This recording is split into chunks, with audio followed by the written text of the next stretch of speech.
Salut tout le monde, on se retrouve aujourd'hui dans une nouvelle vidéo où je vais vous montrer comment j'ai réalisé ce cosplay qui est Rebelle des Super Nanas. Donc ça fait un moment que j'ai réalisé ce costume, j'ai pu retrouver il n'y a pas longtemps les vidéos quand je l'ai faite, donc j'avais quand même envie de vous présenter tout ça. Donc pour commencer, j'ai choisi deux tissus, donc un noir et un tissu un peu vert pomme. J'avais pas envie de quelque chose de ultra vert, d'une couleur un peu plus douce qui passait totalement mieux. J'ai décidé d'utiliser une partie d'un patron, celui-ci, comme vous pouvez le voir. C'est un livre que j'aime beaucoup, j'ai déjà réalisé quelques tenues même pour moi. Sur ce patron, en fait, j'ai sélectionné que la partie du haut qui m'intéressait. J'ai déjà tout patronné comme avant, donc j'ai pris la partie avant du patron, la partie arrière et tout ce qui est parmenture pour l'ouverture des manches et l'ouverture du col.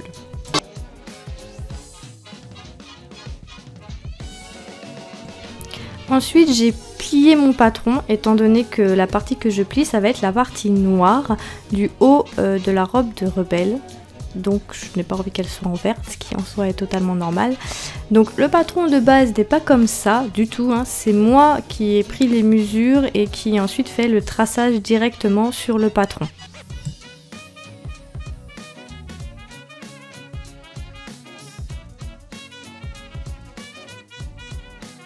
Mon patron est pas complet sur l'avant et ni l'arrière, vous voyez, il est dans le milieu. En fait, j'ai juste une partie du patron, droite ou gauche, peu importe. Donc, il faut bien plier votre tissu et tracer seulement la partie du patron qui est concernée, tout simplement. C'est un peu un gain de temps et je dirais un gain de papier de patronage. C'est plutôt pratique.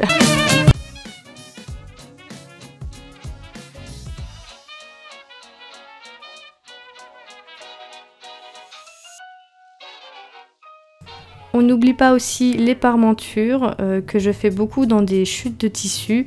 Elles sont pas automatiquement dans le droit fil, ce qui en soi est pas bien, mais ça passe quand même. Donc si vous ne faites pas comme moi, faites comme moi, c'est vous qui voyez.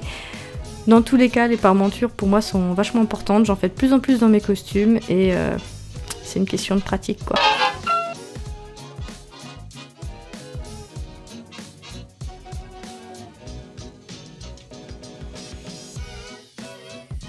Et maintenant on va passer à cette partie que j'ai pliée, vous savez ces sortes de ceintures noires, à même la robe de Rebelle, de Belle ou même de Bulle. Du coup j'ai déplié mon patron, j'ai plié la partie qui était un peu moche, comme vous pouvez voir. En fait mon patron devait être un peu plus long que prévu je pense, et j'ai pas eu envie de le couper, j'imagine. Et sur des chutes de tissu noir que j'avais, j'ai donc tracé cette ceinture noire dont j'avais besoin. Et vous savez,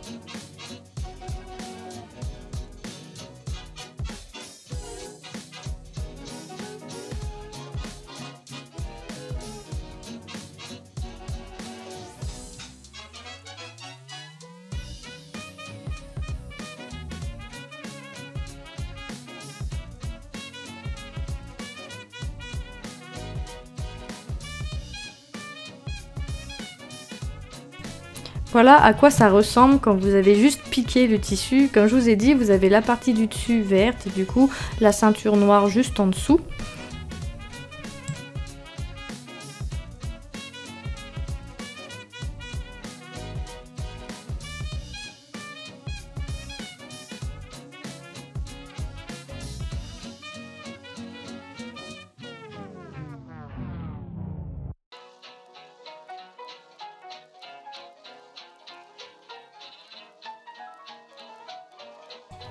Donc là je suis passée aux parmentures du cou, du col et des manches. Alors si vous savez pas faire et que vous avez un patron, lisez bien le patron parce que moi je sais que les premières fois je me suis plutôt trompée, il y a quand même un sens. La parmenture en fait va vous permettre d'éviter de faire un ourlet et que le tissu se tourne, qu'il soit pas très joli en fait au final quand vous allez le mettre. Ça va faire effectivement une couche de tissu. L'idéal est de thermocoller aussi ce tissu, ce que je n'ai pas fait. Mais si vous avez un tissu rigide, ça ne devrait pas poser problème. Là, c'était du simple coton, donc bon, j'ai pas eu le besoin en fait de le faire.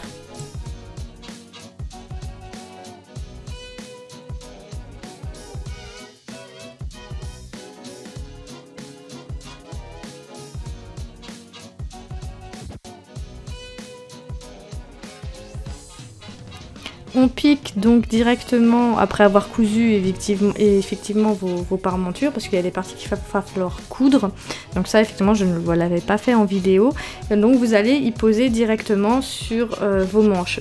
Dans tous les cas, suivez votre patron. Si vous avez un patron, suivez le patron. C'est vraiment important, c'est vraiment bien expliqué. Il faut vraiment pas hésiter, hein. Surtout si vous avez le même livre que moi.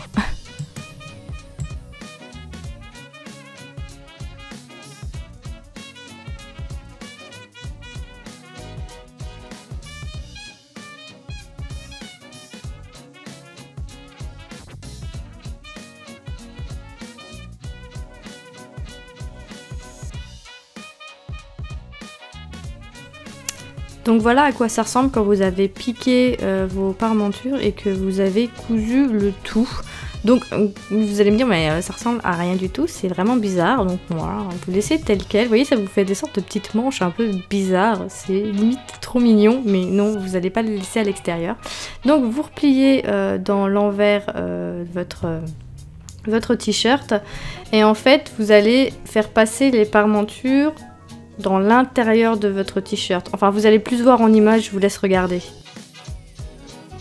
Après avoir cousu du coup votre t-shirt, de l'avoir fermé, moi ce que j'ai fait c'est que la parmenture je l'ai mis dans l'endroit du t-shirt. Alors c'est pas comme ça qu'il faut faire, mais tout simplement pour cranter toute la couture. Et en fait toutes les coutures de mes parmentures je vais faire comme ça, car comme ça quand je vais remettre ma parmenture correctement, ça va pas me faire des plis ou des bosses qui peuvent être désagréables visuellement ou même quand vous le portez tout simplement.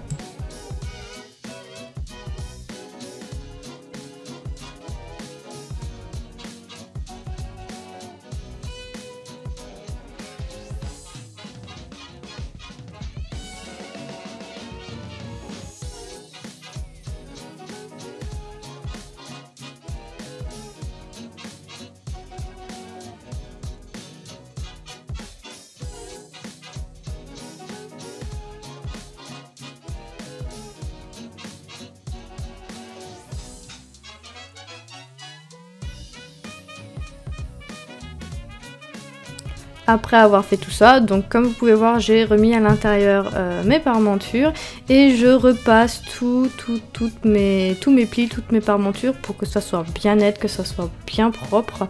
Donc comme vous pouvez voir, ça fait propre, ça vous évite de faire des coutures en plus de ça.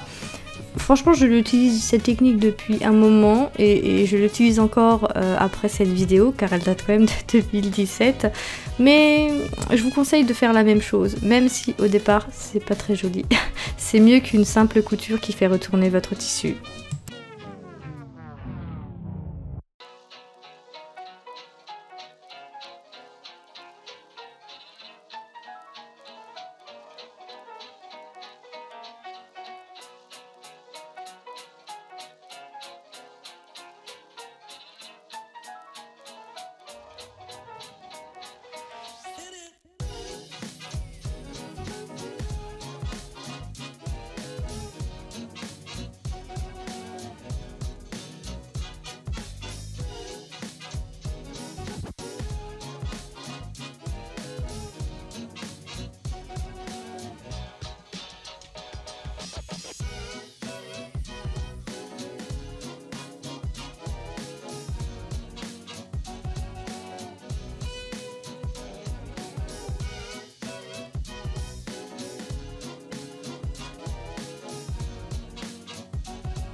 Et ensuite on passe à la jupe de ma robe, tout simplement parce que je ne vais pas me trimballer sans jupe, ça serait trop bête.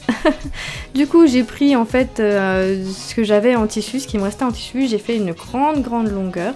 J'ai fait 2 coutures et j'ai froncé ma jupe. Alors exactement, je vous mettrai le lien en description parce que j'ai fait un tuto dessus comment on pouvait froncer les jupes. Je vais pas vous expliquer là en vidéo, ça serait beaucoup trop long, hein.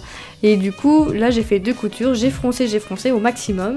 Et ensuite j'ai pris mon haut que j'ai retourné du coup dans l'envers. Et j'ai commencé à piquer tout le long, tout le tour en fait de mon haut, en sachant que j'ai laissé une ouverture quand même pour la fermeture, évidemment, ça serait beaucoup plus pratique.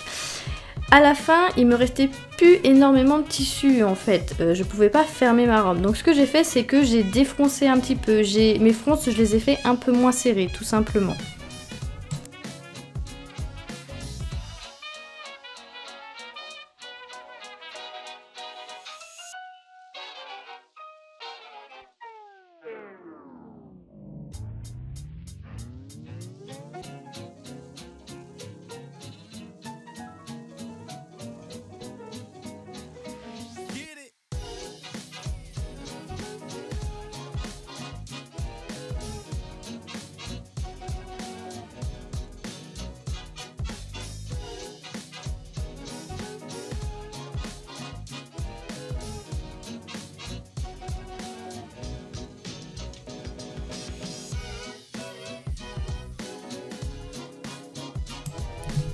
Donc comme vous pouvez le voir, après avoir piqué correctement ma jupe, je fais donc une première couture et ensuite je vais surjeter. Donc si vous n'avez pas de surjeteuse, c'est pas grave, faites un simple point zigzag. Moi ça me permet en fait de serrer mon tissu tout simplement et surtout que ça soit plus confortable à porter et surtout éviter les filochages. Ça c'est vraiment une horreur, surtout quand vous froncez le tissu, il a tendance à s'effilocher assez facilement ensuite.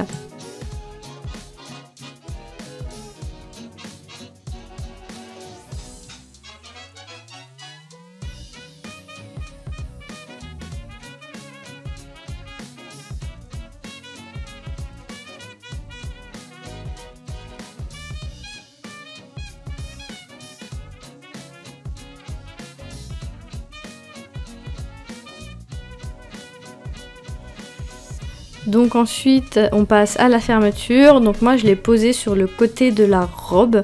Donc en fait il y a juste une partie ouverte de ma robe, il n'y a pas la totalité.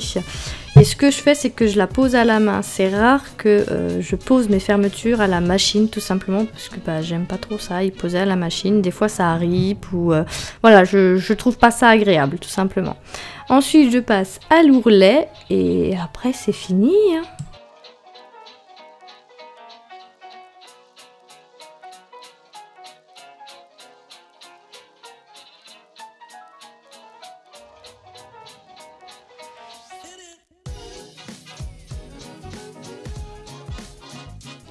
Et voilà à quoi ressemble mon cosplay de rebelle, je l'ai très peu mis.